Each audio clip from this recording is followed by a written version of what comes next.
Thank you, everyone.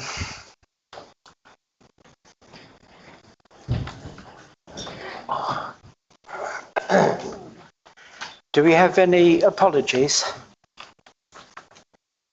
I've had apologies from Councillor Osborne owing to personal commitments. Thank you. Any declarations of interest that councillors haven't already put onto the register?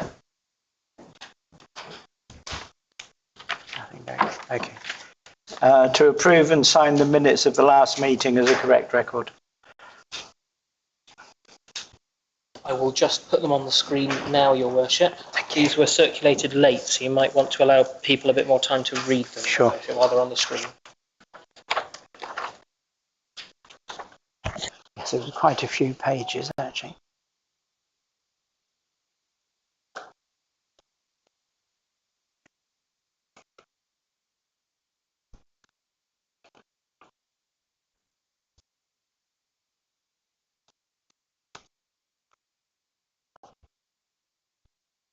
Okay, any comments on page 59?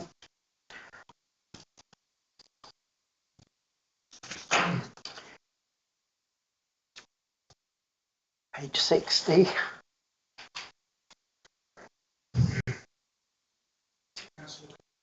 Yes, Councillor Cook.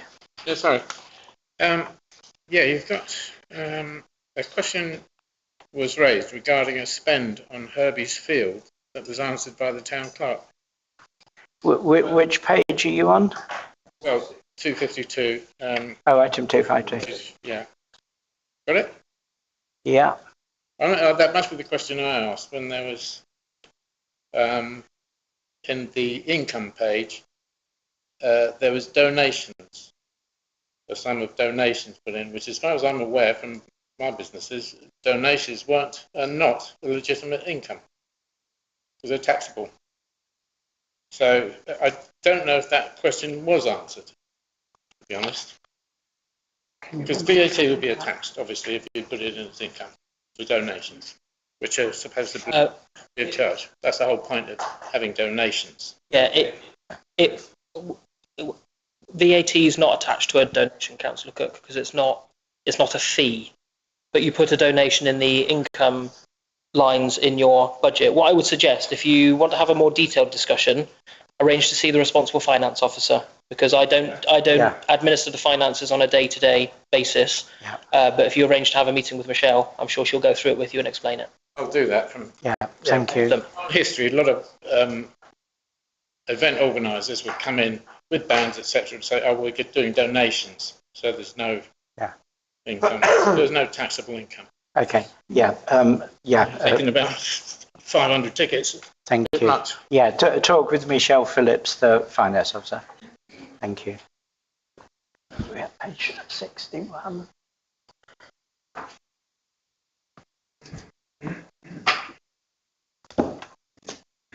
Anything else on page 60? Page 61.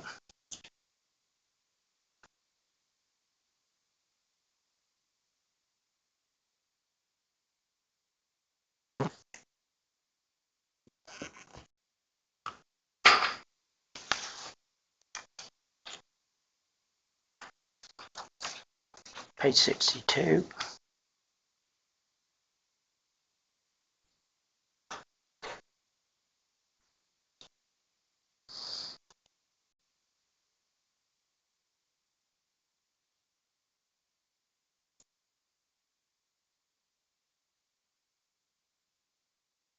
And page 63.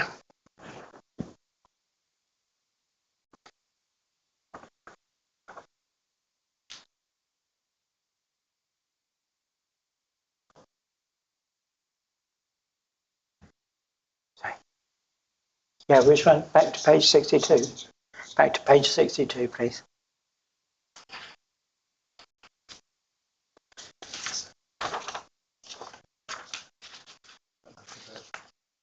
Where would you like, Councillor Smythe? I can't hear you. Okay.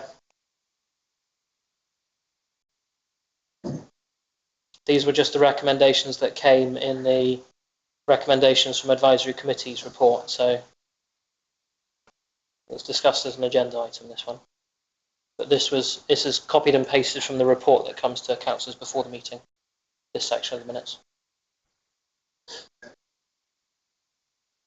Anything on page 63?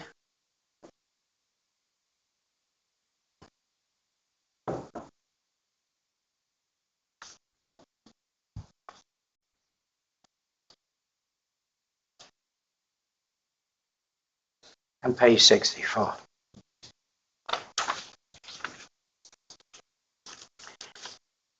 Can I accept these as a true record of the last meeting? And I will suffice. Oh, thank you. Oh, okay. No, I can sign that one. Yeah, sign those books. Yeah, sorry, Councillor Rennie Dougal. Yeah, it's just because we weren't sent these before the meeting, I haven't actually had a good chance to read them properly. And there are bits that I would consider not completely accurate. Okay. But it's too quick for me to be able to say specifically what the inaccuracies are and what the corrections should be, because I haven't had a chance to properly read them and think about it. So please, I just want to ask, I'm not saying to correct them now, I just want to ask that we get the minutes at least 48 hours ahead, so that we can have a chance. It was the long Easter weekend that messed up us writing and finishing these off. And I totally understand, but it makes it very, very difficult. no, absolutely. Which items did? Oh, sorry. Every time I move this, My proposal was recorded inaccurately because it was a mixture of what Zoe was proposing, as opposed to what the proposal had been. what I did. But I can't. I need to look at it and write it properly, and I'd give it back to you from what was done last month. Right. Okay. What I did here. So when you made the proposal in the meeting, to my understanding, you took the recommendations from the working party report, which and the advisory committee, both advisory committee and working group. How was the advisory committee's recommendations different? We didn't say to address antisocial behaviour. That wasn't part of it. That was what Zoe was saying. You could let me finish. Sorry. I copied and pasted these from the working group recommendations. I copied and pasted them. Working group recommendations. That's not what I proposed. Right. Well, I've obviously misunderstood. Right. Okay. I've obviously misunderstood. What I'll say, don't sign the minutes, Your Worship. Okay. I'll rewrite them. I'll have to rewatch the meeting because that wasn't my recollection, but I will rewrite them and also. I had it written out what the proposal was. If you could send it to me, I'd appreciate that. Thank you. Absolutely. No problem. Councillor Cousins. Well, now we've just returned to item 264. I would very much welcome being put down as a seconder of that proposal, so that it can be seen in perpetuity. Thank you. That was an omission. I apologise. Yes, I'll do that as well. Okay, right, so we'll leave that in abeyance for the moment. To receive an update on actions from the last meeting. I believe, Your Worship, the actions from the last meeting were to advertise the annual town meeting, or to continue to advertise the annual town meeting. And I made the agreed changes to the granting of market rights policy that was also discussed at the meeting. So that's been adopted and has been used, because Property and Assets has granted, I think, 4 sets of market rights under that new policy. Yes.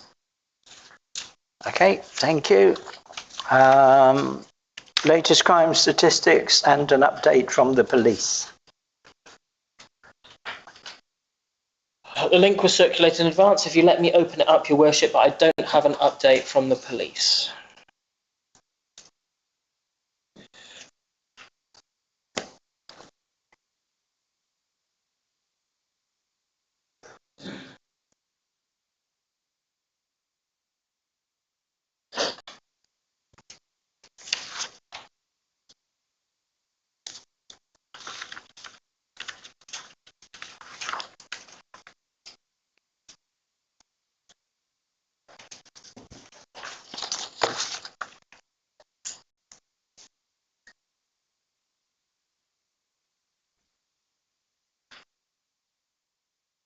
Councillor Cousins? Your Worship, as we've noted before, the crimes by outcomes section of this report doesn't show any information about those crimes that actually do go to court. And I have asked on several occasions whether we could receive data about this, and I'm unsure how this progresses because it's now three times of asking. Is there anything that we can do to ensure that somebody finds out about that as a result of this? I wrote to the Crown Prosecution Service, to their sort of central office, and that was put in touch with the local, the head of local area. And so we can do, she will come, we'll send one of her staff to come and give us an update or an explanation of how they reach sentencing outcomes, what they do, the process behind it. So the bit on the other side of the barrier from the police. And so that's always been the missing bit for us. So anyway, that's in progress. I've got a contact. We just need to find some times when it would work for us. Councillor Henderson. Chair. As Sergeant Lancy has stated several times, this isn't a police matter. Once they've caught the suspect or criminal or whatever, then that's their job done. But we did, I think, at one of the TCCR meetings, look quickly online, and there is a gov.uk site that gives you outcomes. Yes, there is. We didn't really look at it in depth, but we did find that it is there. So maybe somebody can investigate that. I did further. check I'll have a those. look at home as well, but if one of the staff can do that, that'd be handy. Thank you. Have we just... Oh, yes, Councillor Much. I just had a word there, Your Worship. My ongoing saga with when are we going to get the PSPO for the centre of town from Somerset Council persists. And at the moment, I haven't really got an explanation for why it's taking so long that is entirely satisfactory, despite I may have overdone my sarcasm with the cheese analogy and its evolution. But I've upped the ante slightly with a coal analogy, which obviously takes longer to generate in the centre of the earth. I'm waiting a reply to that one at the moment. Thank you. Are we just noting that? Oh, yes, Councillor Cameron. Your Worship, we have provided a response back to Councillor Much with regard to the PSPO. And notwithstanding the recruitment issues which you are aware of, PSPO is not necessarily the tool by which they wish to proceed. And they're going down the avenue of civil injunctions against individuals whom I will not mention in open forum here. And that's already in train. With regard to the PSPO, they are still looking at it, but it's going to be a Somerset-wide PSPO because it's going to cover a number of different towns for exactly the same issue. Yeah, thank you. I do remember you saying to me that there wasn't anybody to write it, and I wrote to them and said, I'll write it for you. But I didn't get a reply to that. I don't know if they're not taking me seriously or not. No, they are indeed. They tried to recruit 3 officers, but the banding was such that they couldn't get anyone recruited. So they took those 3 positions, turned them into 2 and increased the banding at the last HR committee, which was held 2 weeks ago. And those 2 appointments were agreed, so they're going out to recruitment again. Right. We're just noting that. Yeah, thank you. Okay, to consider and approve the schedule of payments.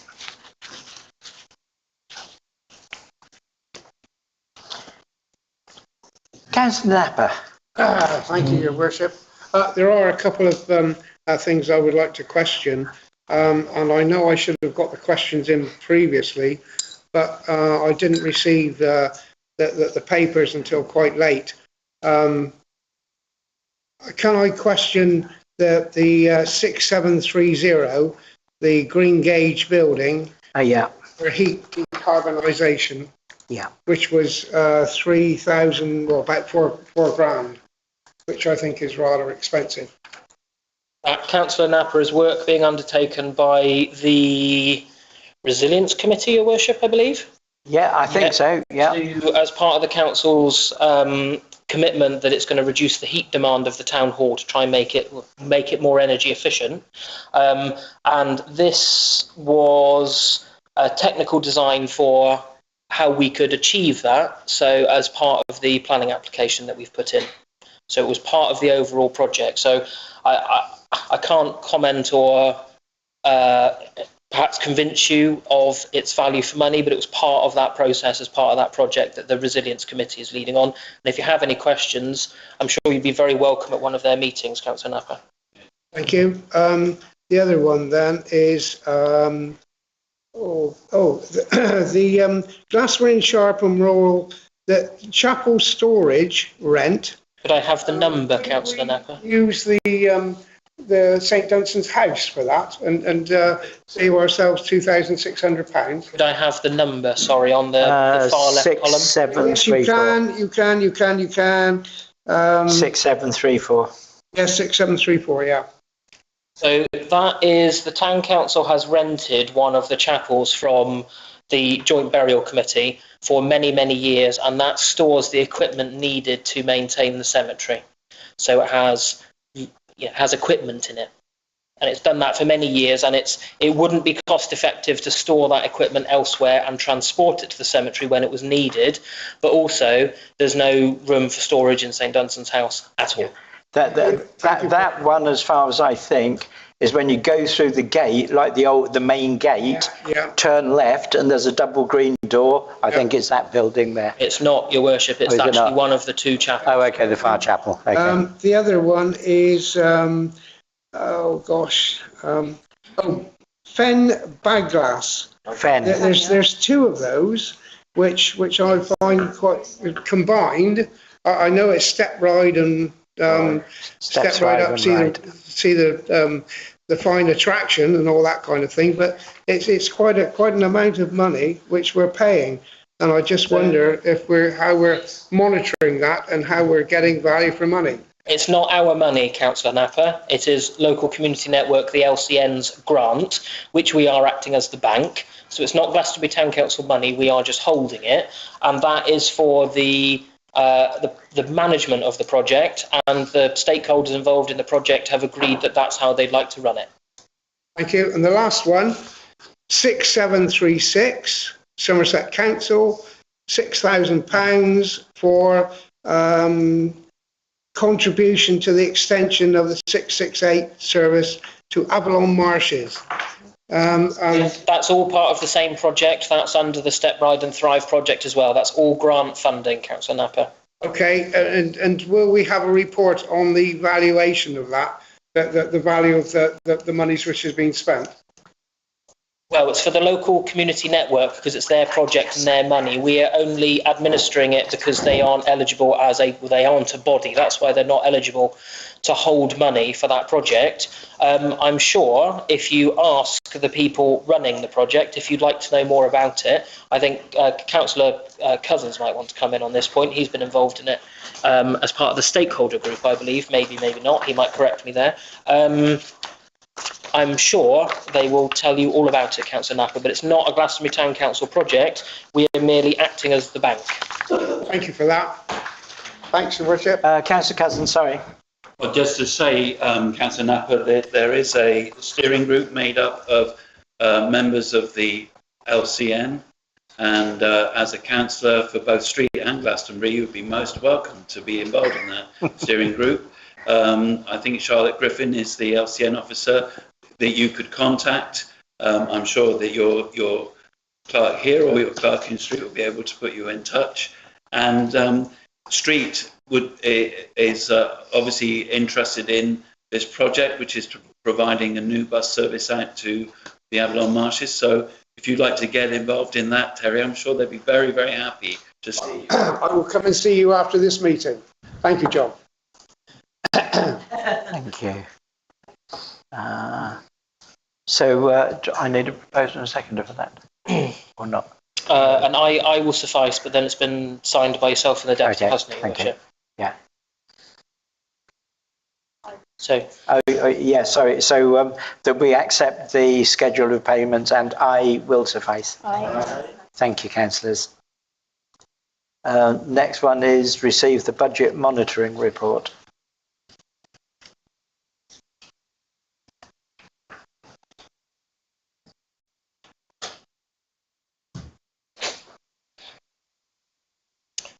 Councillor Rodney Dougal has a question. Oh, yeah, I just yeah. want to say, because we didn't receive this in advance, I haven't been able to Okay. look at it at all or make any Yeah. questions or queries about Okay. it Thank you. this year. Right, Not this month, but as I do it every month, you've got a month off. Yeah, thank you. No, I did check a couple of things with the finance officer about 4:30 today, and just said, "What's that? What's that?" So yeah. Yeah, Thank so you. if I may, Your Worship, so this one takes us up to the end of the financial year, so it's not our year-end accounts. We've got the accountant coming in, I think, in a couple of weeks to go through the finances with the responsible finance officer. Budgeting is always an art, not a science. Green is good, red is not so good. But without wishing to make anyone sick, what I'm going to do, what's really important at year end is the bottom line. Absolutely. And you can see net positive position of £190,000. So there is money owing for St Dunstan's House still from Somerset Council. I've not had the last retention that they as a grant funder are holding, and I also haven't had the monies from the agreed reallocation from some underspends across the town deal. So there is quite a lot. There's about £180,000 more money due to come in, but this at the moment is presenting that we're in a positive position. Of course, we haven't made the capital purchase that we were expecting to this financial year because we're jumping through some legal hoops. So in terms of putting money away for earmarked funds, I will start that process with the responsible finance officer, I think, later this week. Proposal will come to you, I think it's normally the June meeting by the time we get the year-end accounts. And any proposals for moving of monies into earmarked funds for projects or committees. Okay. So overall, it's a positive position for the town council with more money still. It won't reflect on our year-end accounts because it wasn't in by the end of the financial year, but there's more money due in as well. So overall, a positive position. But as ever, if you have any questions following the meeting, please just email or get in touch with Michelle and there'll be an answer. But I don't know, Your Worship, whether there are any other questions from councillors. Councillor Cousins? Your Worship, as we seem to be in a very favourable position and not at all like Somerset County Council, who are bankrupt, I believe. I'm supposed not to say that word. I think that we should put a vote of thanks to the clerk and to the responsible finance officer from this meeting. Thank you. Yeah.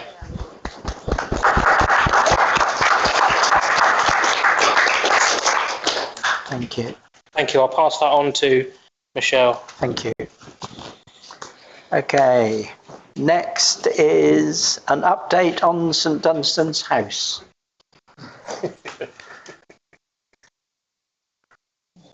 Oh, Your Worship, you're going to have to remind me. You asked me to put this back on the agenda, but I can't remember specifically what the update was going to be. It continues to get busier as a facility.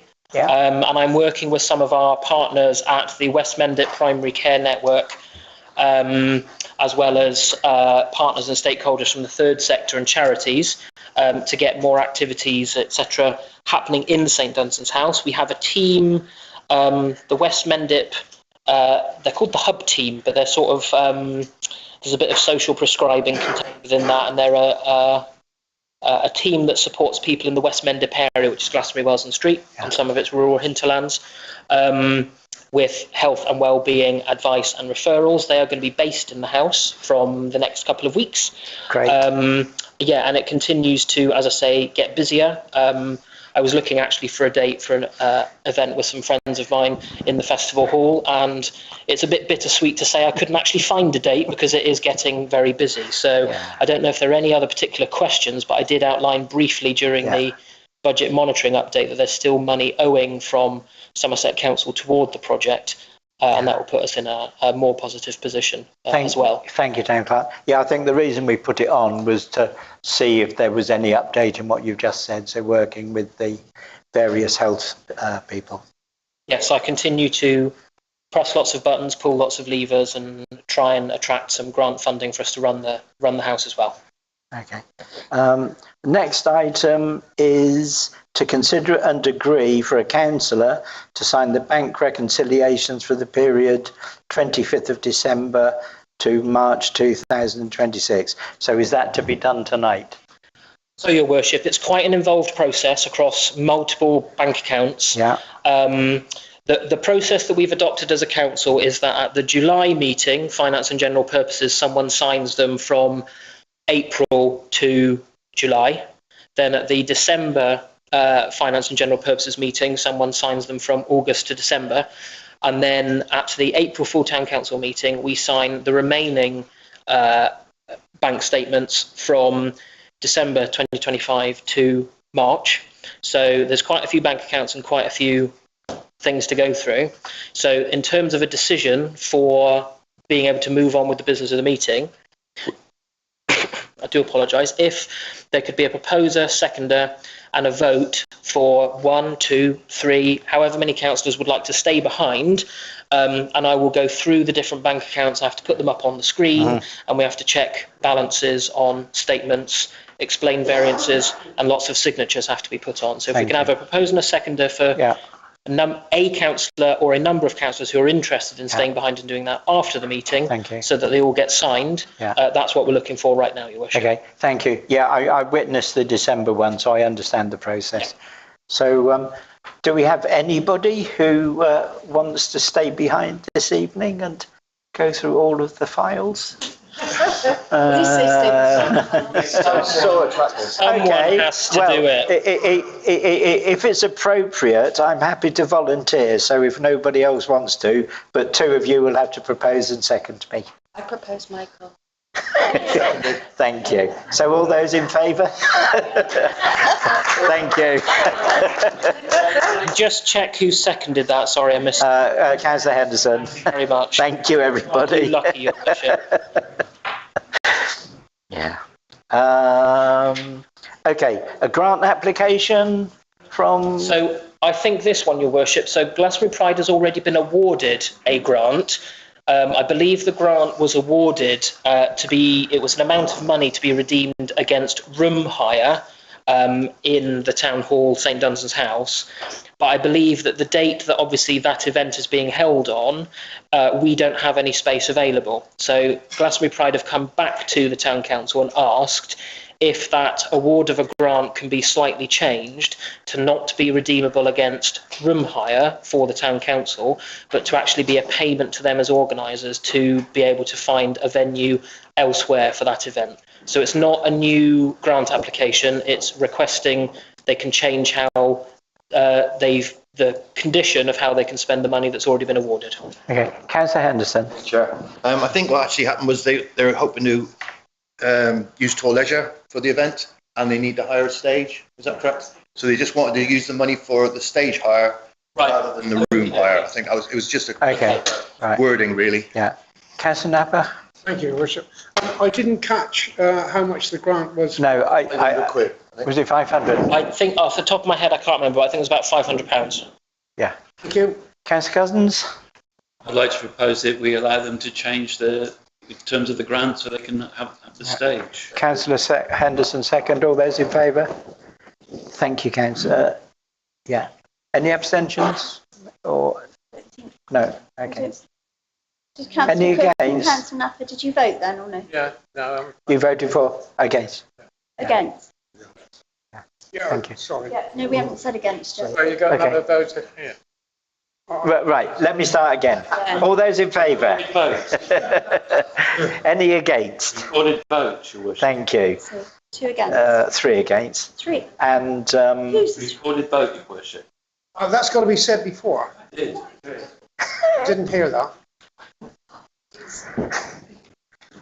okay. So all those in favour? Councillor Cousins. Don Francesco. Councillor Much. price? White. Henderson. Councillor Ronnie Dougal. No, I'm abstaining on this. Oh, okay. Those against? Councillor Napper. And abstentions? Right. Councillor Only-Dougal. Thank you. I just check, Your Worship, I've noted everyone down correct. I'm just going to count them. Yeah.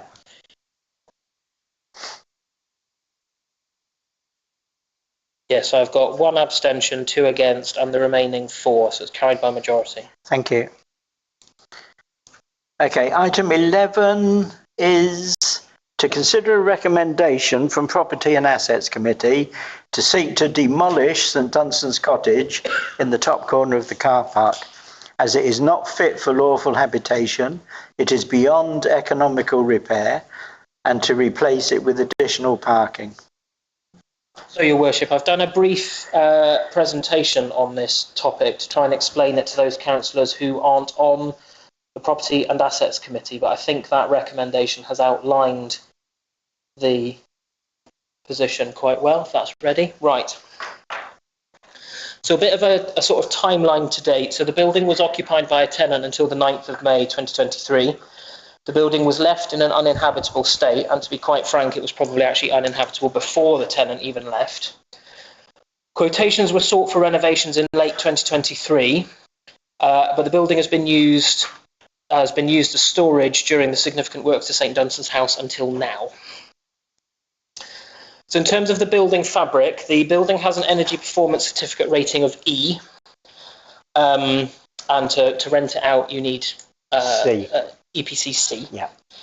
Quotations were sought in late 2023, and they were coming out at over £75,000 for the needed renovations without substantial measures to improve the energy performance that are required for an EPC level C. So £75,000 in 2023 was only to bring the building back to a sort of fit state internally and externally. It was provided to the Town Council at the time that measures required to bring the building to an EPC included increasing loft insulation, cavity wall insulation. The building hasn't actually got a cavity wall, so we wouldn't even be able to achieve that. Additional floor insulation, so actually building up the floors inside the house, to replace the boiler, improve heating zoning, solar water heating, and to add a PV array of 2.5 kilowatts. The problem there additionally that was flagged in the Energy Performance Certificate report is that none of the roofs face south. They sort of face southeast and... No, sorry. Southeast and northwest. Yeah. And they're actually shaded by quite significant and protected trees in the Abbey grounds, so you wouldn't actually even be able to achieve much solar energy from them. So it's therefore conservatively estimated that renovations and improvement would cost well in excess of £100,000. So just some figures. So for renovations and rental, if you budgeted £140,000 for the cost of renovations, which accounts for a 40% uplift from estimate to when you go to the market, which is what was experienced at St Dunstan's House, you'd have a budget of £140,000. With an estimated monthly rent of about £1,100, because properties nearby with a better location and better amenity space are going for around £1,200 per month. You've got a 10+ year repayment period on that upfront investment, but that's not forecasting any additional costs, which isn't a reasonable assumption. So it would be over 10 years to make that money back for, ultimately, the taxpayer. In terms of demolition and increasing car parking space, so quotations have been sought, and with a budget for a total cost, I know Property and Assets have recommended up to £30,000, but if you were to take a potential uplift for between estimate and going to market, and for potentially finding something like asbestos, which we don't know if there is or there isn't, you can increase the car park by an estimated 9 spaces. Each space nets an income of about £2,275 per year at the moment, but that's due to increase with enforcement of non-payment. So it increases the Town Council's income by £20,500. So on your investment there for that work, you've got a roughly 2 to maybe 3 year repayment period. You've got an opportunity to provide additional EV chargers in the spaces and improve storage for the market equipment in the top corner of the car park. So although one one property will be lost in Glastonbury, although it's not in a habitable state and hasn't for a long, long time. You could seek to reduce some of the peak time pressures in terms of car parking in the centre of the town. So it's not my recommendation, but this is what the Property and Assets Committee have recommended, is that full council agree to seek to demolish the cottage in the corner of the car park. In terms of our next steps, we would need to seek planning permission and permission from the current freeholder, which is Somerset Council, but this ownership is due to transfer to us, so it's property that's going to become our freehold. We would need to draw up plans and submit them to the planning authority. The Conservation Society has already been consulted, albeit informally, and has considered that demolition is an improvement to the town centre and that the view up through the car park to the Abbey will be improved because it's a very, very poorly constructed building. And in terms of next steps, if full council wishes to take that course of action that's being recommended to it by the Property and Assets Committee, we would seek to identify funds at year end for the project, but also progress some of the work immediately, such as asbestos surveys and planning permission, all of that, all of those things that are needed to seek permission if full council wishes to go ahead with that course of action, Your Worship. So thank you. I can try and answer any questions, but I hope that has answered some for councillors. Thank you. Councillor Cook. Yeah, thank you. Yeah, thank you for that presentation. It's interesting. I'm sad to have missed that last Property and Assets meeting. Was this discussed then when I came in on the burial board instead? Yeah. Yeah, it was. I thought it might be. I've spoken to quite a few people about this, and there's a lot of very unhappy people, and of course the family that used to live there when I first came here in 1990. I first met them before I took on the market house, and so they were telling me all about it. And now there's daughters involved, etc., and they're pretty horrified about the fact that it might be demolished. So I said to them, I will ask about it, and now I know a little bit more about it. But they did say that they were told that, they weren't told, but they were advised that they would have to leave the premises about 10 or 15 years ago because it was recognised that the building was in a bit of a state. On underpinning perhaps needed that was thrown about. So it's been known for quite a long time, and they were actually evicted on that premise that the building was collapsing. It's not the end of the world underpinning. It is in some issues, yes, of course it is. But these days it's not a big deal. Now it's a case of as a simple resin injection. Bang. It's done simply. You don't have to dig underneath the foundations anymore and do all that nonsense again. It's quite a simple operation. The rest of it, if there's no cavity wall, that's no big deal either.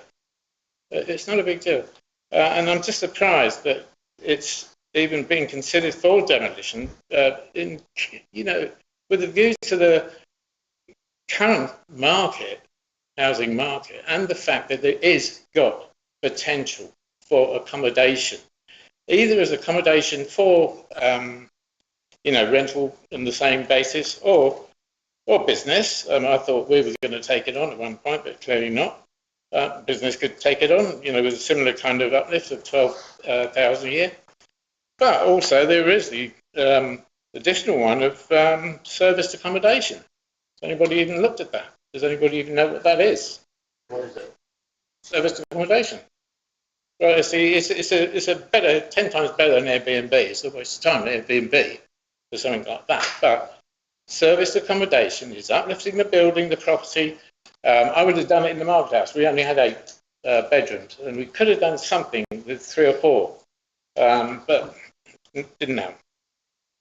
So I am concerned that this is a bit of a rush job, and it hasn't been looked at from the point of view of what a building can be made. And there's so many renovations going on at the minute around town. There's scaffold up everywhere. Okay. Benedict Street, Beer Lane, there's loads. And yes, they cost money. Of course it costs money. But if you go down the accommodation route, service accommodation route, you're looking at potential of 40k a year. Thank return. Okay? you. Okay. And we've got enough staff here to maintain that and operate that sensibly to achieve that, rather than just doing a rental. Okay. Okay, that's all I'll say. Thank you. Councillor Laffer? But also, of course, if you do put a planning application in, I think the result of that will come through with a lot of people demonstrating against it. Thank you. Councillor Laffer? Thank you, Worship. I've considered all these things, but I've not seen a consideration of how much it's going to cost to demolish it. The demolition. There was a cost up there, is there? Yeah. Yeah, there was. You say? Yeah. Well, that's the cost of demolition and then putting it back to be a car park. So open space. Yeah. Yeah, lined as a car park. Okay. Councillor Manning? Seems to be a lot. I think. Sorry. Okay, please let's listen to the business being transacted. Thank you. Councillor Manning. I hate to see accommodation being knocked down, but this property is uneconomical. It's not suitable for habitation. But we do have a housing crisis in this town. These extra car parking spaces will bring in an extra £20,000 a year. What I would like to see is this council use that £20,000 a year towards actually doing something to actually provide accommodation for people, affordable accommodation, not £40,000 a year, affordable accommodation for the residents of this town. It could be that money is used we get a loan from the Public Works Loan Board, so that's the annual repayments of £20,000. That would give us a few £100,000 to actually do something and actually provide some accommodation, which is so badly needed in the town. Thank you. Councillor Henderson? Councillor Cook, I don't know if you were looking at the literature we had up on the screen, but there wasn't a family living in that house when it was last inhabited. It was a single man, I think, wasn't it? Yeah. And it was in a terrible state then. That was in 2023, so it certainly hasn't improved in the past 3 years. If you read the report of the condition of the place, you'd realise that to try and renovate it would just be a lost leader. The figures speak for themselves. I agree with Paul that, whatever money we make could be invested into something to do with accommodation for the town, and that'd be a much better use than chucking money at a place that's falling down. Councillor Much, then Councillor Don Francesco. Have we explored housing associations just to see if they'd be interested? The basic problem is the building is not in a good condition. So myself and the town clerk were there when one of the surveyors went and had a look. He was up in the roof, looked at the windows, looked at the floors, looked at the air bricks underneath, and the whole thing is a mess. I asked partly because I'm find myself a little bit on the fence here, and I'm thinking if a housing association looked at it and said that's just a dead loss, it would persuade me to go with the idea of demolishing that. But I'm not quite sure at the moment. Well, the opinion might be helpful. It hasn't been from a housing association, Councillor March, but I've had professionals in the building. So this is the conclusion from the structural report, which was in the folder. So there's a number of different considerations here. So it's considered that the building doesn't have any foundations, or certainly any significant foundations. So it's subject to quite a lot of seasonal movement. The way that it's been built, it's not particularly structural sound, because they seemed at the time when they built it to put two windows on a corner, which is one of the worst places you could put two windows next to one another. So there's quite significant structural cracking within the building. One thing that there's a lack of ventilation underneath the ground floor. So that floor has basically completely rotted away, and a lot of work would need to be done to the foundations to provide that ventilation. The staircase isn't compliant and is far too narrow, so the entire ground and first floor would basically have to be completely gutted and completely remodelled to try and put in a staircase that's wide enough for modern standards. And you would probably result in taking it from a quite a small 3-bedroom to a small 2-bedroom house if you had to do that, completely remodel the inside. And there's a number of other points here in the structural survey. We had a structural surveyor come along. And whilst they can't comment on the cost of refurbishing it because that isn't their expertise, the quotations, quite detailed quotations we got 3 years ago, suggested that it was, in terms of prices now, you're well over £100,000, as I put in the presentation, to get it to a lawful lettable standard. It's just considered uneconomical to put back to that condition. But I think Councillor Manning's suggestion of the Town Council deciding each year to put a portion of the income from the car park commensurate with the number of spaces we get to put in that corner aside for either a loan repayment for a large project or to start building up an amount of money to do something is a very good idea. And actually it would be, we would end up with a better buildings, better accommodation than that very poorly constructed building that was thrown up in the top corner of the car park. Thank you. Councillor Don Francesco, Thank you, Worship. No, I just wanted to also agree Paul's plan does sound a good one. But we did, in our neighbourhood plan committee, we did actually look at exceptional sites. So we looked for bits of land. It was just really difficult finding anywhere in Glastonbury that would actually have anywhere suitable to build. But it is definitely an ongoing project. Thank you. Councillor Cook, Councillor Cousins, and Councillor King. Yeah, very quickly. Yeah, Paul, what I was describing was that it was the people who used to live in that cottage, you know, back in the 90s. Right, they were told by this council that they had to leave. No, from Glastonbury Town Council. You know, it might have been under the Greens, it might have been under the Conservatives. It might have, you know, how long have you guys been here now? 12 years, hasn't it? 11. So anyways, after 1990. During that period of time. So, but whatever. The fact is, it's still. I don't think the thing about the car parking.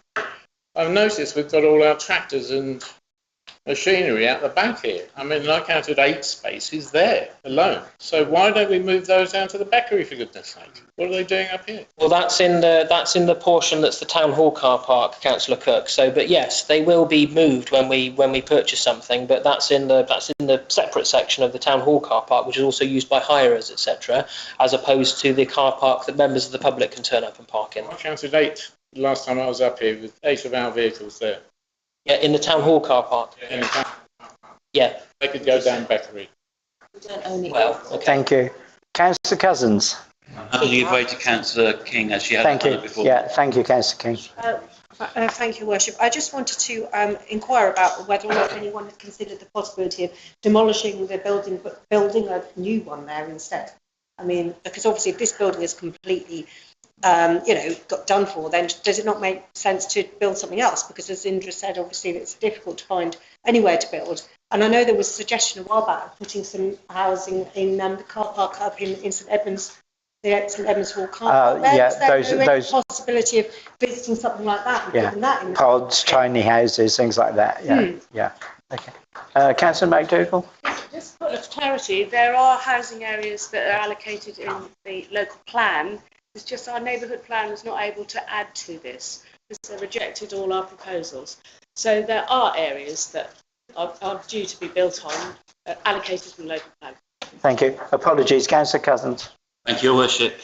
As I've said probably more times than I can remember in this council, we are restricted for being able to build new houses. We have a desperate need for housing. When we did our housing needs survey, it showed that the houses that we need were not being developed by the developers, even though the housing needs survey went to Mendip District Council, and I hope it's now gone to Somerset County Council. They don't ever look at it. They don't ever approve the building of houses that we need. They approve the building of houses we don't need, so that other people come in and the housing need here is still not met.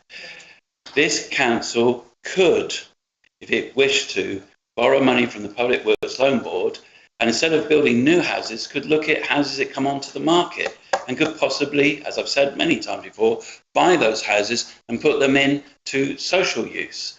It's not without precedent. This council used to own many houses before the 1974 Act. All those houses went to Mendip and then have gone to another organisation completely. But we could restock. There's a precedent because we have rented buildings here before, including this one in the car park, including the one at the cemetery, etc. We could buy houses that come onto the market, put them into social use. We could protect them by forming a housing cooperative if we become a cooperative council. Then Eric Pickle's nasty plan of having to sell off houses that are owned as social houses by councils wouldn't come into play, and we could slowly and carefully replace the housing stock in perpetuity for the people of this town. Love it.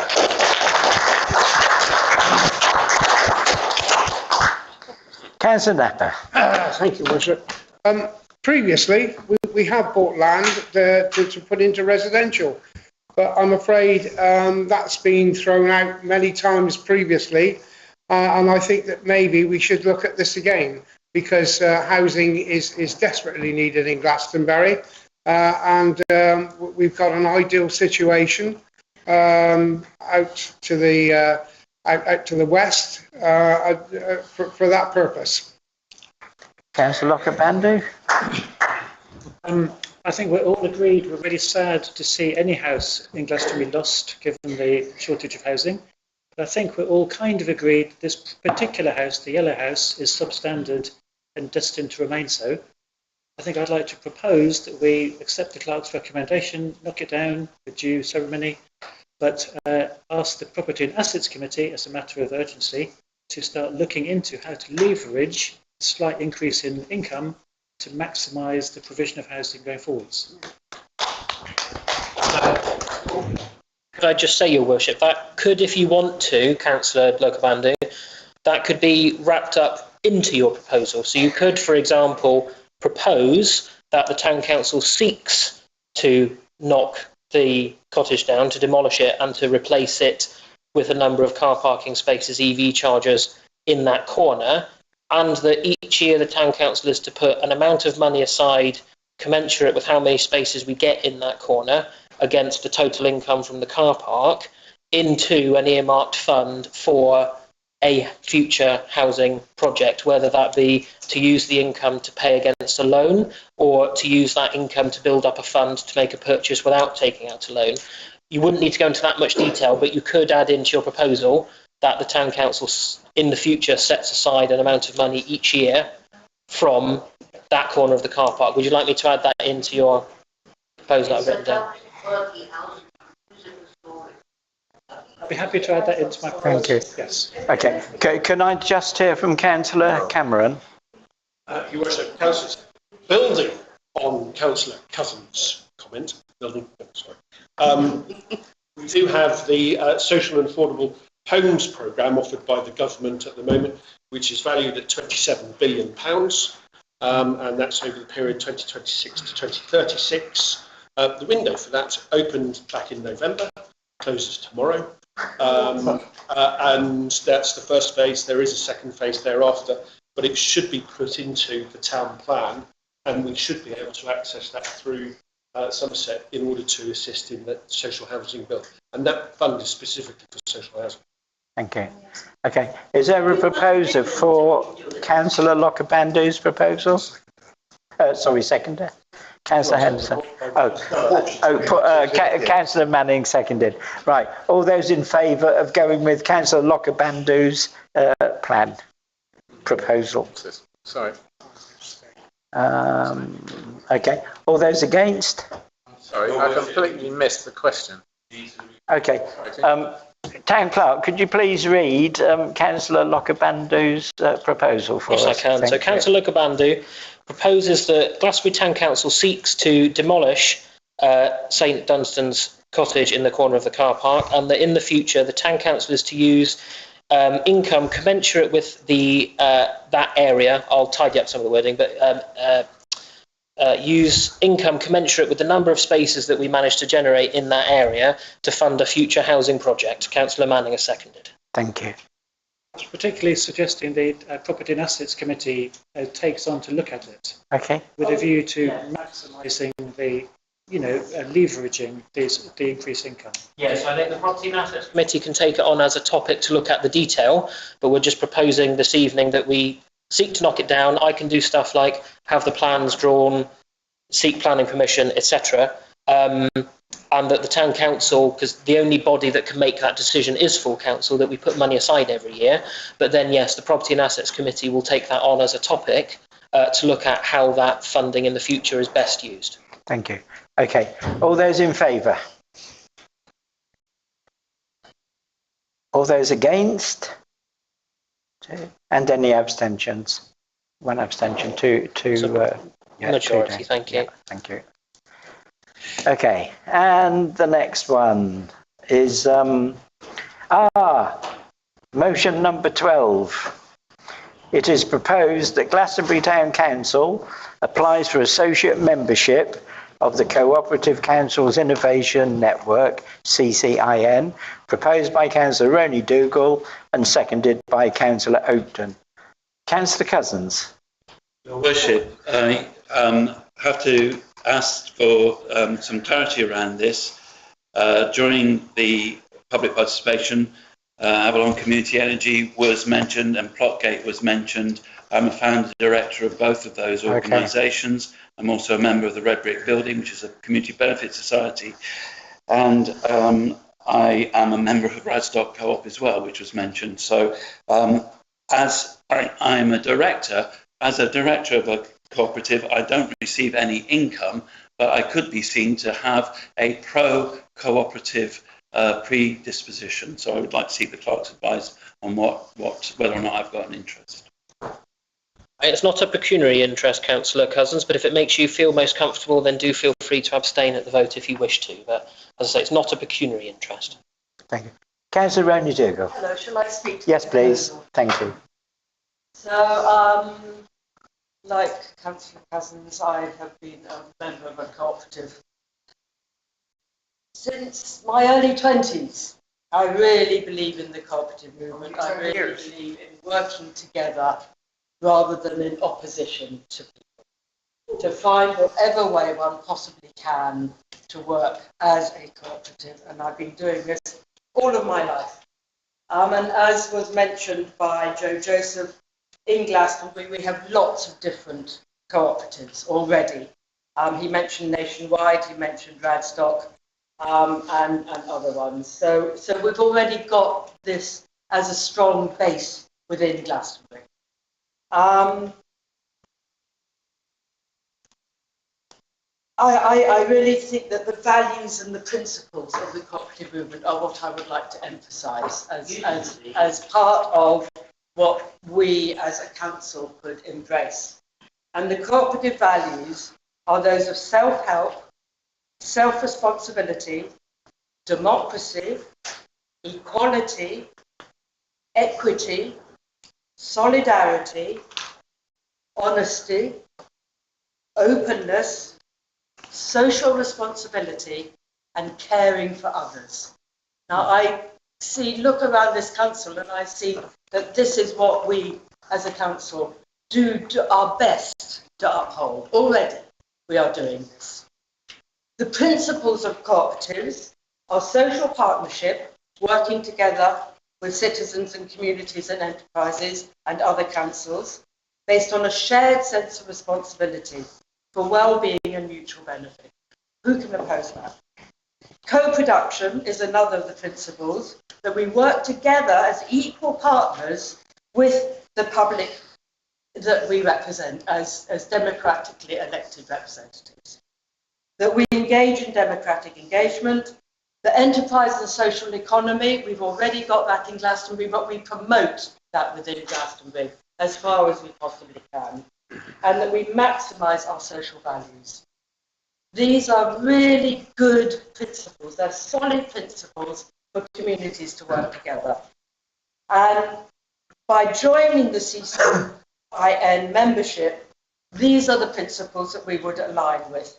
And I want to say that this recommendation was first of all seeded in our Climate and Ecological Emergency Advisory Committee and is fully endorsed by our climate officer as a way for us to better work with the residents of Glastonbury so that we don't have so much oppositional stuff, so that we are able to actually work together as a community.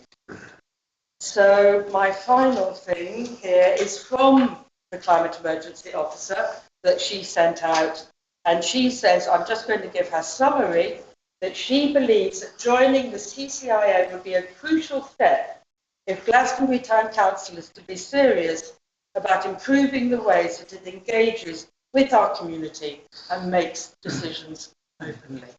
So I please urge you to support this proposal for the benefit of the whole town.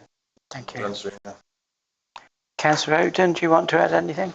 I've taken the position of seconding this proposal because the co-op organisation is, like my colleague, very dear to my heart. What appealed to me more than anything else is the fact that this is an organisation which involves everybody, and everybody, there is a feeling in the town that everybody is not involved. So this would be a means of bringing our family together with the highest principles. I think everybody understands the concept of the co-op as the highest principles of honesty, joining together. And we have the co-op here in the town itself. So I think this appealed to me because it was inclusive, and it was an organisation that is tested and trialled. And although there is a fee to join, and I think that has been mentioned, looking at the fee and of what we spend money on, and looking at the benefit that this one fee, this annual fee, would give to the town, with training, with all sorts of different possibilities for our young people, for our businesses, it's a way of taking a step up, and I think we should embrace it. Thank you. Councillor Napper. Thank you, Your Worship. I'm sorry, I cannot see too many benefits from this. As we've already been told that we are doing most of these principles anyway already. But we've not been told that the downside, and the downside is £1,000. Now that is another £1,000 which is coming out the precept, which we're asking our support from our town residents. Therefore, I cannot support this grant. Thank you. Anybody else want to speak? Councillor Don Francesco? Thank you. Very briefly, Your Worship. Just to answer, I suppose, Councillor Napper, so the training and skills development, which has been proposed, it highlights the cooperative training that we would actually be in line for and that we could ask for, and so could the community. And we could actually work it together. It can improve decision making, build expertise in community-led approaches, help staff deliver more innovative services even. And it strengthens our internal capacity. So basically, we would be taking the expertise from other councils all around the country. We could actually talk to other people who have done these things before and who've been involved in them before, and it just gives us a really strong network. So I think it's a steal at £1,000. Who's first? Councillor Lockabandu, then Councillor Much, then Councillor Smythe. So I'm also in favour of this. I read the literature and stuff. One thing that really jumped out at me is it's proposing a shift from being a place-based council to a community-based council. So I think as a council, we know the place really well. I'm sure we could point to every single street in Glastonbury and we know it. But I think we kind of accept that our relations with the community have not been as good as they could be, and consultation with the community hasn't been as good as it could be. So this is specifically about a shift to a community-based council. And I do have one specific idea how we could do it, which take a bit of discussion. But we already have a system of representatives to outside groups, which we're going to choose next month. So I think we could use that more formally to make our representatives to the outside groups go to those outside groups and consult them, about specific things, such as the annual budget. So I'm not going to go through all the outside groups we have links with, but it covers most of the town. We would go to them and say, what do you want in the budget? And it would come back in time for our budgetary discussions. We could do that in a couple of other areas. that will put us into this territory of community-based council quite simply and elegantly using a structure we already have. Okay, thank you. Councillor Match? Thank you, Worship.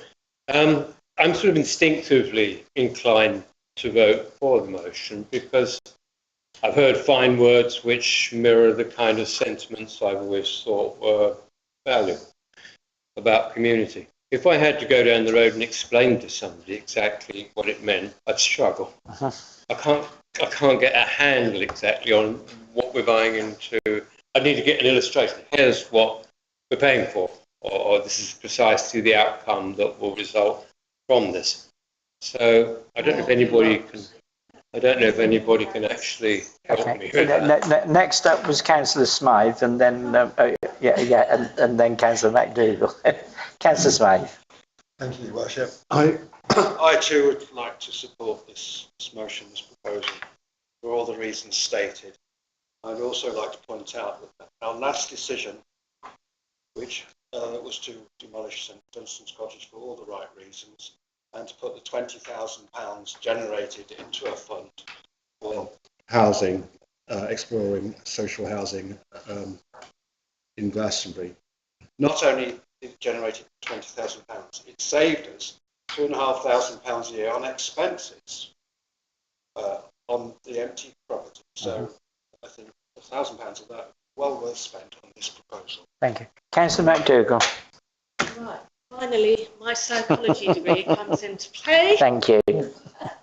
And I'm a big fan of cooperation because it balances out our competitive natures. And whilst competition is a good thing, which I'm sure all the some politicians are in favour of a lot of competition, I'm in favour of cooperation in equal measures. And I think that this community instinctively does cooperation well because it's in the culture of our community. But I think it would do us well to explicitly go through why we're in favour of it, how to do it, and go through it again. Now, the other point I wanted to make is I did sort of do a bit of research, and I find that most councils who do this are much bigger. The smallest is this kind of a branch of Milton Keynes, which is 250,000.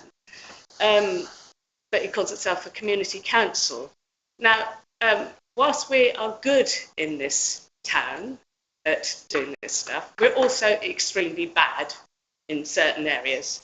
So maybe, even though we're a very small town, there is quite a significant need to address things that are against cooperation. And so I'm in favour of this motion. Councillor Manning? Your Worship, I'm in favour of this motion too. One of the things that this council is not very good at is engaging with the community. I feel that there are things that could have been done better in the past couple of years, and we need to engage more. We councillors, we're all volunteers, and to me, that £1,000 is money well spent, because it means that we can effectively get a broader base of volunteers to come together to actually communicate the messages, both, or two-way communication, both stuff coming up and stuff going down. And I think that's really important. And if you put it into context, £1,000 is probably, you probably wouldn't even get a leaflet drop to every house in Glastonbury for £1,000. I just think it's an opportunity to really help build bonds with the community, because we are the community and the community are us. Councillor, yes. Yeah, please do. Do you want to say anything? Yes. Okay. Yeah. Move to vote. So all those in favour of Glastonbury Town Council applying for associate membership of the Cooperative Council's Innovation Network CCIN. All those in favour? Any against? And any abstentions? One abstention and 2 against. Thank you. Thank you, councillors. Next item is to note the resolutions of the delegated committees.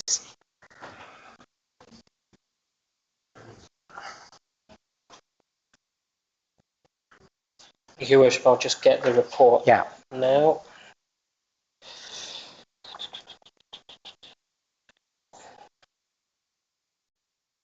So these are just for noting, Your Worship, because these are decisions of committees with decision-making powers.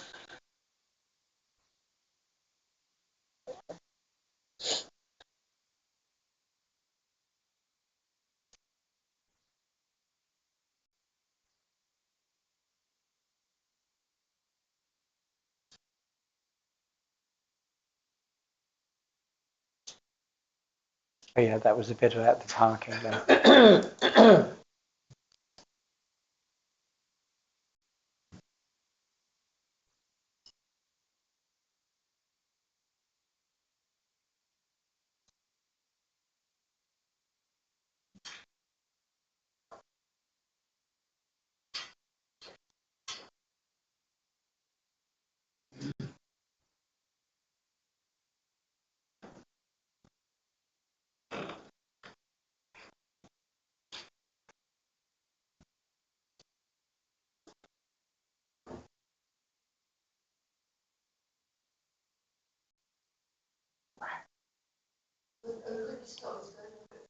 Yeah.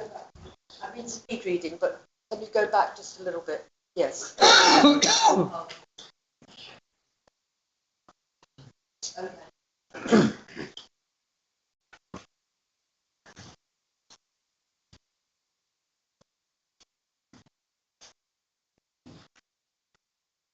Oh, do I want to die on those or just noted? Only for noting, Your Worship. Okay, thank you. Okay, next is updates from advisory committees and consider any recommendations for decision.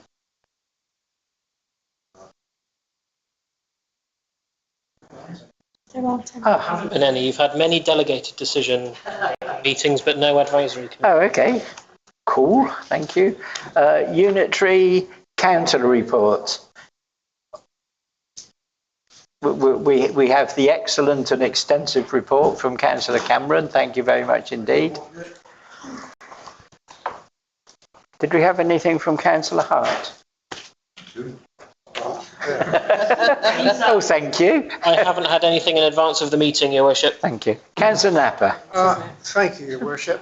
I did ask if we could send a letter to Councillor Hart to ask her her whereabouts and how we can get in contact with her. But I don't know whether that's been done. Having said that, I still don't know where, if anyone would recognise her now. She's been absent for so bloody long. I presume that was also like why we had who from over here? Who? Thank you. Okay, noted. Thank you, Councillor Napper. Oh, sorry, Councillor Rendugal. Yeah, I have a question for you. I'm sorry, I know you work so very hard, and I really appreciate all that you're doing, and thank you very much. Yeah. Yes. You might remember that some months ago I mentioned that there's a spring on Leg of Mutton Road that goes over the pavement, and the algae grow, and it becomes very, very slippery. And it's right by where Rowley Road joins in on the corner there, so it's very dangerous. And I did do the online report to Somerset Council about the dangerous pavements, and I got the number back from them, and that is, 5 months ago, something like that, and nothing has happened. Now, I know that in the summer it will dry up, and so if somebody goes to look at it in the summer, they're just going to find some very dry algae. But meanwhile, at the moment, it's a danger to women who push chairs up when they're collecting children from school, older people walking up and down. It's not good. Thank you. Thank you. Thank you. Who was first? Councillor Cousins. Your Worship, I wonder if this council made a committee called Go Move Shift, whether Councillor Hart would turn up for that meeting. Thank you. Councillor MacDougall and then Councillor Smythe. I thought he said shift. I wouldn't. Well, she might turn up for that too. Councillor MacDougall. She may have one of these awful caravans. And I just wanted to shed a bit of light on my 10-year kind of finding out about what these caravans are doing. And some of them are very vulnerable, needy people. But they aren't all vulnerable, needy people. And when you go on your rounds with the housing people, is there any way that you can distinguish between vulnerable, needy people who we should be kind and compassionate to, and we should find social housing for? I'm not sure about finding off-grid plots for them, which is unrealistic, but finding them shelter, safe shelter.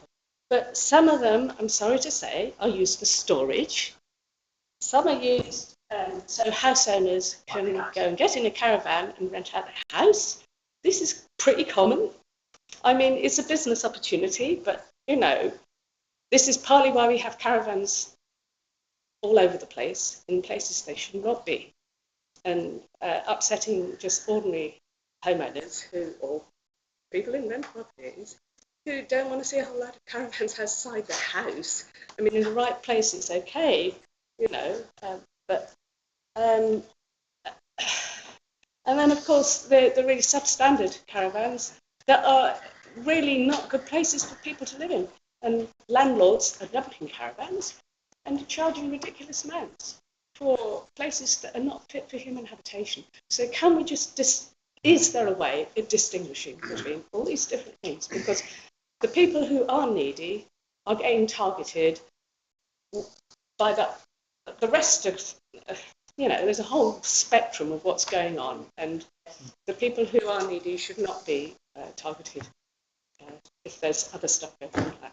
Sorry, I'm not being very articulate about this, but it is quite a difficult subject to lay out in a compassionate way. Thank you. Councillor Smythe and then Councillor Napper. Oh, yeah, right reply. Yeah, thanks very much. As councillors know, we do have our roadside dwellers working group, of which I'm a member as well, and they're considering many of those issues that we raised there. Equally, the town plan has the opportunity. We have the opportunity to articulate how we look after and manage our non-bricks and mortar community, and can articulate it in that fashion as a town. And then, with regard to can we find out, the answer to that question is yes. And indeed, our outreach teams regularly do so, from not just the NHS, but also from the council. Now, with regard to how we manage the overall issue, it's multifactored, it's multi-layered, and it's extremely complex for all the reasons that you've mentioned. And I'm more than acutely aware, given that I've got friends in that community as well, as has many in the council, as well as in the town. And we can't ignore all of those issues at all. So get it, answer yes, but then we can articulate what our needs are. There is another thing that I would, if I may, Your Worship, as councillors will know, Councillor Hart did attend a meeting about 10 days ago at Somerset Council and called for a state of emergency. I'd just like to clarify an issue with all of that. She also mentioned my name in calling for that state of emergency in that statement. That's an inaccurate representation of the question that she and I formulated, which was short, to the point, and very positive in its nature. And she went off script in her articulation to the committee for whatever reason. And so I just wanted to clarify to the town, frankly, that that was not the question that I sought for Somerset Council to consider. Consequently, I took Councillor Frederica Smith on a tour around all of our non-bricks and mortar community Wednesday last, and impressed on her how we as a town needed additional resources in order to, and get Somerset Council to prioritise us in those allocation of resources in order to deliver some of the solutions which I know that many around the table are trying to deal with. And she went away with a very positive message from the town, despite having received that question from Councillor Hart the week before. So forgive me for that. Okay, thank you. Councillor Smythe and then Councillor Ronnie-Dougal. Thank you, Worship. I've had 2 letters from residents this last week. One of them lived in Wirral Close, just off adjacent to Torview Avenue, and highlighted the problem of what he considered were 2 deserted caravans and 1 very large caravan in a space adjacent to Hillhead, where Hillhead, Roman Way and Torview meet. Repetitively over the last 7 years, I've asked for that stretch of land, that roadside, to be double yellow lined. I request again that would be part solution, because it's not an appropriate place for caravans or any other vehicles to park for that matter. Also, the same applies to the section of Roman Way close to Pompali's Bridge, where there are also caravans, but again, double yellow lines would suffice there, because it's not appropriate for vehicles to park there close to the corner. The second letter was written by a resident of Bowyer's Close, I believe, which points out to me, and it's a request for a section of pavement to be made, which were only about 10 metres long, which would enable Bowyer's Close residents, elderly, some of them very elderly, some of them wheelchair, but to safely access the pavement system in order to get to the town. Down the section of muddy track, only about 10 metres. The details of which Councillor Manning has, I'm sure we'll be happy to share them with you. Those are the 2 things I wanted to bring to your attention. Thank you. Councillor Ronnie-Dougal. Yes. Oh, do you want to answer? No, to you. Oh yeah, Councillor Cameron. Your Worship, Councillors. Yes, those 3 caravans are known to Somerset Council. The large caravan that just went in there a couple of weeks ago, that came off Watchwell Drove after enforcement action had been executed on Watchwell Drove, and has now been reported as an abandoned vehicle at that location. So that's already been reported. With regard to double yellow lines, etc., I did take the traffic officer of the Somerset Council on a tour again of our for all the reasons, but not from a caravan perspective, but from a traffic control perspective. His advice was that if we wish for any TROs to be submitted to Somerset Council, then Councillor Manning and team articulate it through the council how which areas we wish to double yellow line or traffic calming or whatever, and then that will be put on the TRO list for Somerset Council. And usually there's a 21-day consultation period with the community before any of these things are then signed off to go onto the list for painting, etc. Thank you. Councillor Ronnie-Dougal. Yeah. I have a clear memory that part of the town deal fund was to have what was called an enabling project, which was to enable all the other town deal fund projects to happen. It was supposed to happen first, I think, which was to set up a site for the travelling non-bricks and mortar community.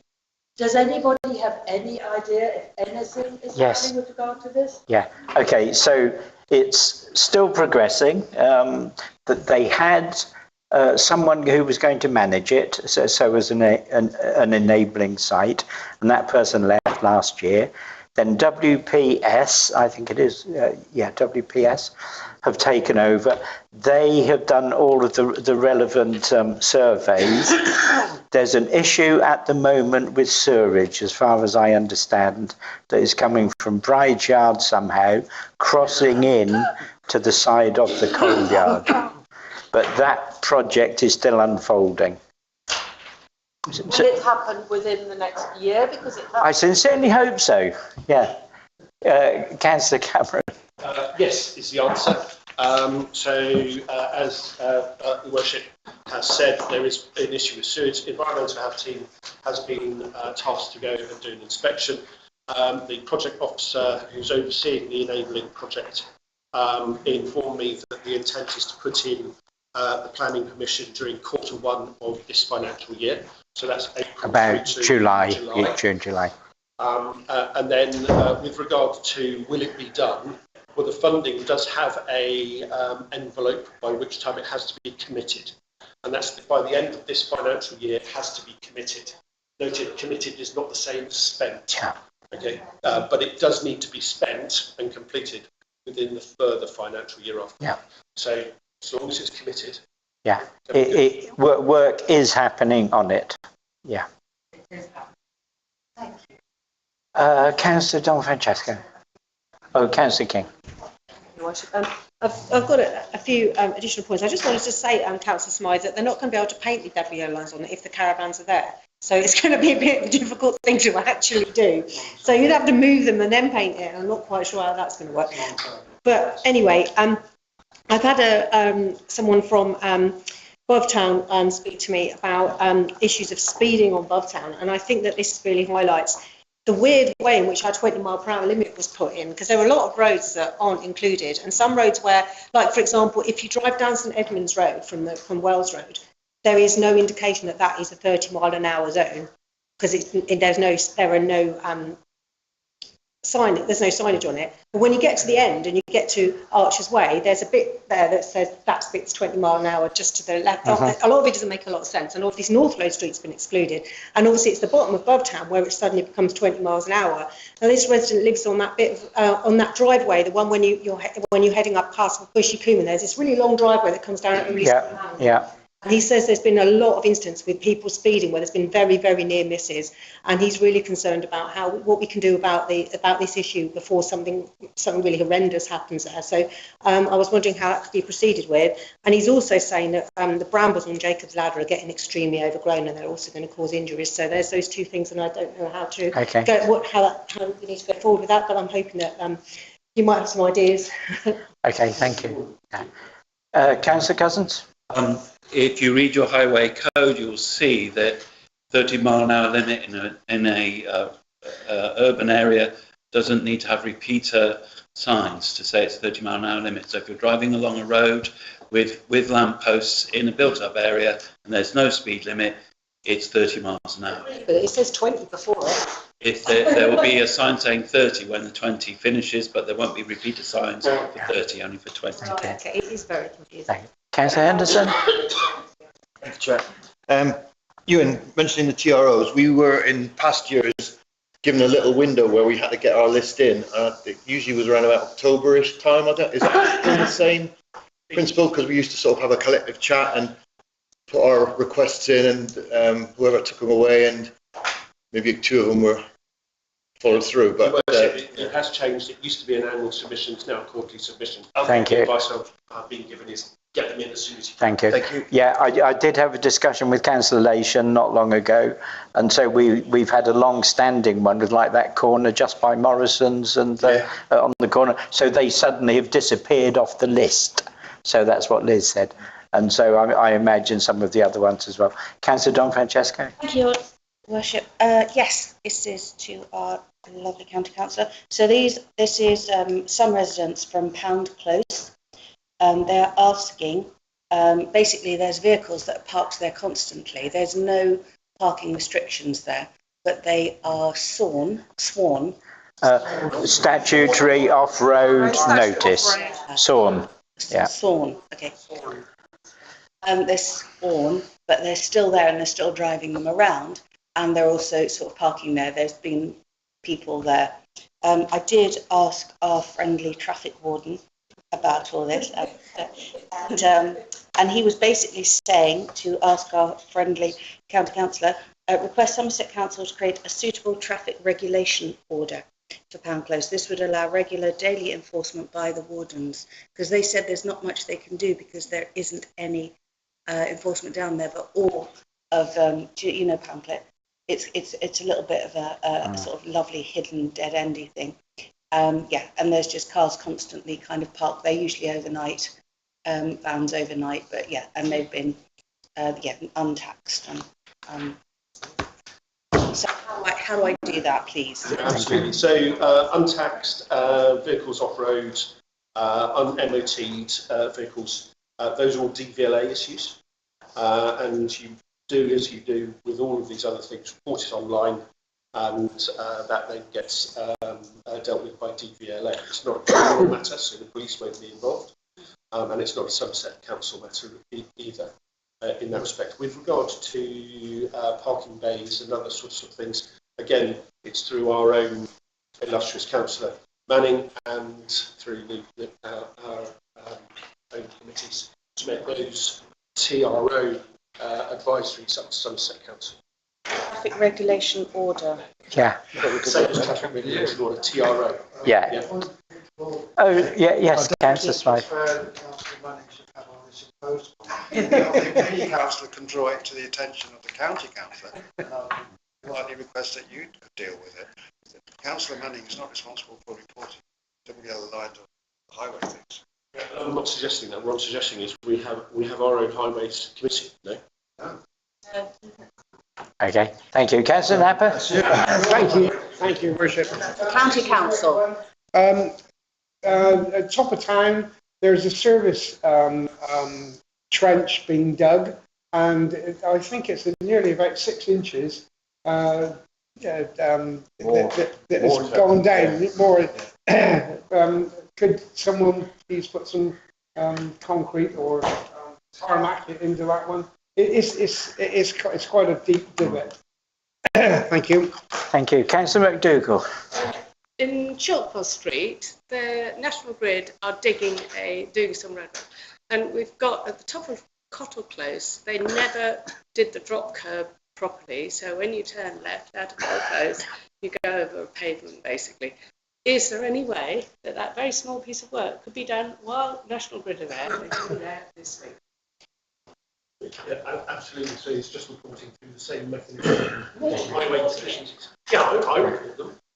Is that going to do anything this week? It isn't, is it? No. Can you report it to somebody at Somerset Council in person?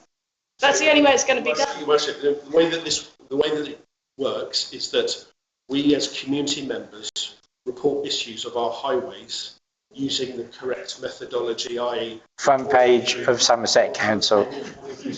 Therefore, it then gets put onto the big list of all the bits and pieces. Where Somerset Council then fail to deliver within the timelines that are given. That's, for example, Councillor McDougall has said to me that an issue has failed to be delivered within the timelines that it's associated with, and that's when I get involved and then start rattling pages. So that's the sort of process, rather than me running around reporting individual parts, which I do anyway, as people know. Councillor McDougall. With all due respect, this was brought up about 10 years ago when Cottle Close was built. So is that really, shouldn't it now be a matter of let's do something quick? Because the traffic lights are there. Okay. Councillor Smythe. Okay. Also, with all due respect, steady on go. Much loved and late Councillor Cottle. Yeah.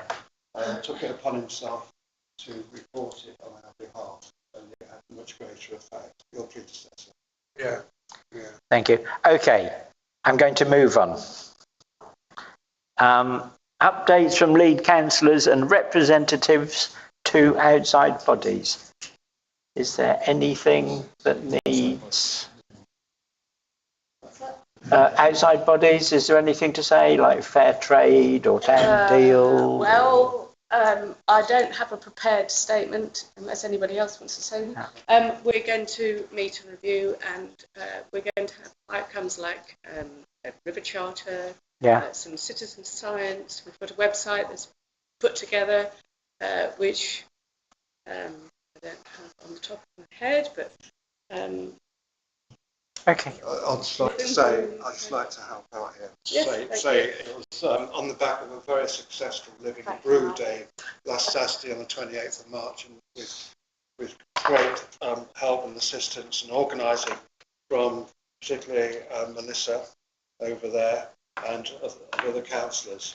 And the staff. And staff. It was the most successful day. Over 150 people attended, and we're moving forward as colleague says. Briefing tomorrow night at 7 o'clock. And one says it's a bit of a chart. Okay, thank you. Councillor Lockerbando? I've got one bit of good news. I'm sure we're all aware of the enormous pile of rubbish outside the Red Brick building. So the good news is there was a plan to get rid of it, kind of community direct action plan. On the 27th of April, the Red Brick building people have done an amazing job initiating it and just pulling in all sorts of help from all sorts of people, skilled tractor drivers, digger drivers, skip people, car park, whatever. So hopefully by the 28th of April it will be back to being a car park, and let's hope it doesn't get filled up again with rubbish. Right. Thank you, well done. Councillor McDougall? Yeah, as Mike said, it was considered a hugely a successful event, Living Brew, and a really nice use of the new atrium. Everybody was able to admire that. And the new website is livingbrew.org.uk, and that's a follow-up to what was going on the day. Thank you. Councillor Henderson? Yeah, just a clarification.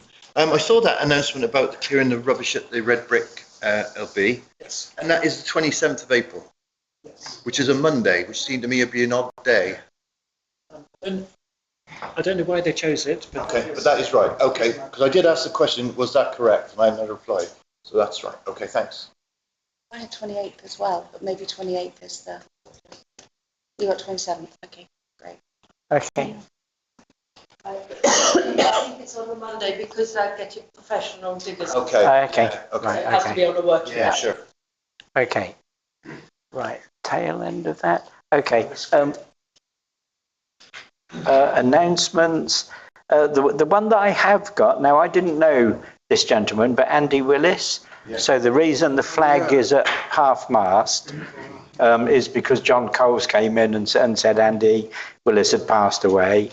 I asked today if there was any update on funeral arrangements or anything, and I don't think there was, and so we still don't know. So we're waiting for somebody to tell us.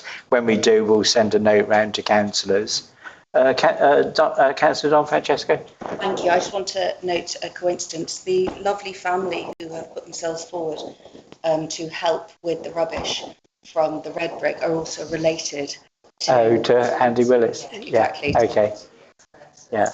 Thank you. So from this council, so Andy was, I never knew him, but an ex-mayor, I think, 2001, was it something like that, or even earlier?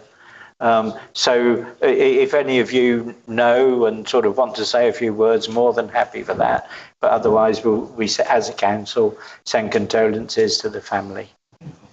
Yeah, thank you. Correspondence, communications and announcements. I haven't got any, Your Worship. Thank you. Any items for news release or the quarterly newsletter? Yes. We mentioned about the River Brew Day and the information that came out of it. We might know more in the debrief tomorrow, but there is definitely the website and the fact of wanting to call for a charter for the River Brew, and there are other things that come out of it that we could actually have links into the newsletter, maybe even the QR code for the amazing project that was launched there to do with the mapping of the River Brew and the River Axe, which anyone can do, and it's access to the rivers.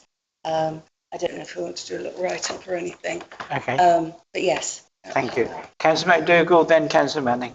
There is a press release that has gone out, and presumably it will go on the Glastonbury Town Council website. Okay, thank you. Councillor Manning.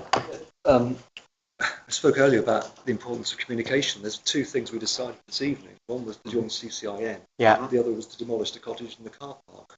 Aren't they things that we should be telling the public about? Yeah. Thank you. Actions arising from the meeting. Town Clerk, I've hardly spoken to you tonight. In terms of actions, I've already actually posted a thing on our website about the decision to demolish the cottage, because I had one ready just in case, because people would obviously find out the decision based on tonight's meeting. So I thought we'd want to get the communication out there as soon as possible. Thank you. So I've taken away an action that the minutes of the last meeting need to be refined. They'll be brought to your next meeting. Councillor Ronnie Dougal is going to send me exactly what her proposal. I've already sent it. Fantastic. Thank you so much. I'll pass on the vote of thanks that you gave mostly to Responsible Finance Officer, but also thank you very much to myself for the management of the finances.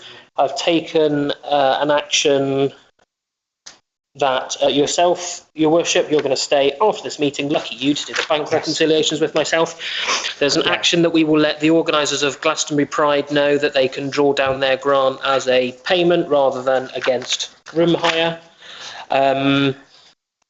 I've taken an action to initiate some of the work in terms of St Dunstan's Cottage, so I'm going to look at submitting a planning application, etc., and getting permission from the current freeholders, Somerset Council. You have agreed as a council that you're going to join the Cooperative Councils Innovation Network, so I will work with the relevant officers in the team to get that done, and I'll work with the Responsible Finance Officer where the money for that's coming from, because it wasn't budgeted. Likely it will be that we will overspend on the subscriptions budget line, but I'll wait and see. Yeah. And I've taken an action that if someone could send me the press release about the Living Brew Day that's already been done, because I haven't seen it, that would be great, and I can share that. I've already shared a piece of information about the decision taken to seek demolition of the cottage, and I'll also write something based on the information provided about the Cooperative Councils Innovation Network, and I'm sure that colleagues in the office who have also considered that will help me with that. So they're the actions I've taken away, Your Worship. Okay, thank you very much. Can I ask councillors to remain behind just for 5 minutes when we close this meeting? Thank you. Date of the next meeting is the 12th of May, and I declare this meeting closed, and thank you all for coming. Thank you, Chair. It was good. Well, that's just unacceptable territory. Actually going to the people that hate Mr. Trump. Oh, right, okay. Out to Spain. Oh, right, okay. Mr. Trump doesn't like them either. Well, I don't think he likes a lot of people. It's me. Oh, still not quite well,